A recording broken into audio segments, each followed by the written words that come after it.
Stills of the dead Saudi journalist, leaked to Turkish state TV, show him entering the consulate premises, from which a pro-government paper now reports 4 calls were made to the Saudi Crown Prince's office that fateful day, October the 2nd. It's more drip-fed, uncorroboratable intelligence, but it sent Riyadh into a panic. Now compare and contrast. Same clothes, same glasses, same beard, same age and build. Everything but the shoes. A senior Turkish official told CNN today this man was a body double.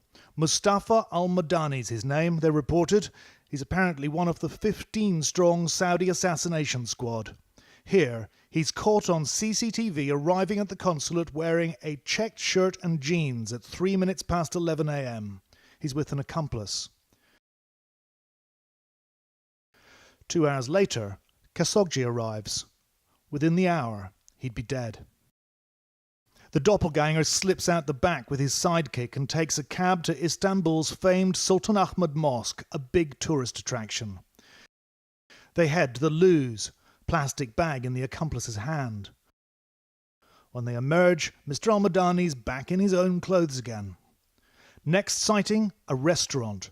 Now al-Madani's got rid of his goatee beard too. Then, mission almost accomplished. They ditch the plastic bag thought to have contained the dead journalist's clothes. Job done. Back at their hotel, the 2 men look relaxed. Their relief would prove short-lived. With the Saudis' spin on this having been a rogue operation gone wrong, all unravelling fast, the Prime Minister today condemned Khashoggi's killing. I'm sure the whole House will join me in condemning the killing of Jamal Khashoggi in the strongest possible terms. We must get to the truth of what happened. Tomorrow, Saudi Crown Prince Mohammed bin Salman hosts the once vaunted investment conference dubbed Davos in the Desert, except now VIP invitees have deserted in droves. Tuesday promises to be a big day for young Prince Not So Charming. He'll be bracing for this man, Turkish President Recep Tayyip Erdogan, delivering what he's called the naked truth. Jamal Khashoggi olayındaki Will his bombshell be those elusive audio tapes that could incriminate the heir to the throne of the royal house of Saud? It's already hard to conclude that Khashoggi's brutal execution was not the premeditated, cold-blooded murder it looks like. Erdogan will want to serve his revenge dish up cold, and he'll relish this, humiliating Saudi Arabia, Turkey's great regional rival, in front of a horrified world and over Jamal Khashoggi's dead body. Well, we're joined now by the writer and historian Robert Lacey, who was one of Jamal Khashoggi's closest friends. Why don't we just start talking about him before we talk about the events? I mean, who was the man, Khashoggi? He was a journalist all his life. From when I first met him in the 70s, 80s, he was about to go off to Afghanistan. That, of course, famously was where he reported on Osama bin Laden as a hero, as he was for us in the West in those days. And then I met him again in this century when he came over as an advisor to Prince Turki, the Saudi ambassador. You've got that picture of him there. He was always called Uncle Jamal. That's what people called him. And we used to meet always in the Wolseley Cafe in London, which was opened, it used to be a motor car showroom. It was converted into a restaurant in the year that he came to London. So that's where we sat and had our scrambled eggs. He's a pretty bulky gentleman. But what was his... I mean, he clearly was seen by Prince Salman as a critic, a dangerous critic. What was it that he disliked about the prince? Jamal felt, and I agree with him, that this new crown prince, Mohammed bin Salman, had changed the operations of power in Saudi Arabia.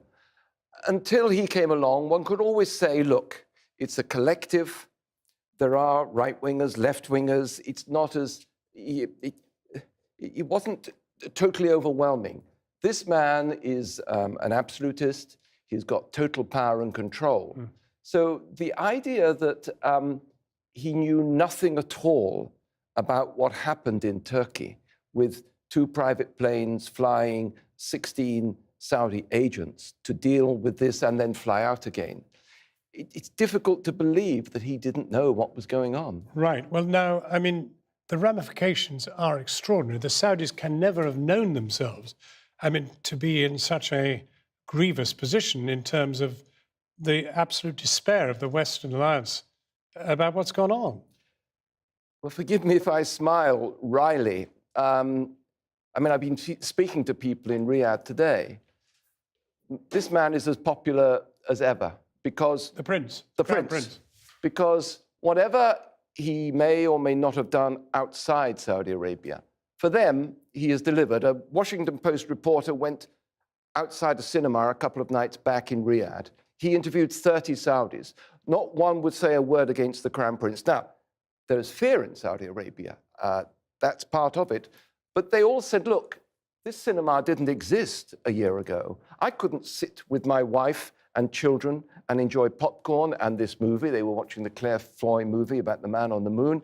And my daughter's got her driving license. But that's what's so bizarre. You get the reform on the one level, and we all celebrated women driving, etc. And underneath, you have this gruesome preparedness to kill. Yes. There is social reform, yes. There is some degree of economic reform. But the man is totally indifferent to political reform. And at the moment, at home, the Saudis are buying it. Britain and our position with the oil. Yes. I mean, of course, we're powerless to do anything. Well, that's also why I smiled wryly. And the weapons, incidentally. At home, he is popular. And when it comes to abroad, people, I'm afraid, will still do business. I mean, whatever you think of Trump, he has been totally honest about this. He says, it's very sad what's happened to this man. And he's not even prepared to let the Crown Prince off the hook as being responsible. But he says, look, I've got an arms industry. I've got 10, 20, 30,000 workers. I'm not going to put them out of work because of this. And I think at the end of the day, all other Western countries are going to say the same.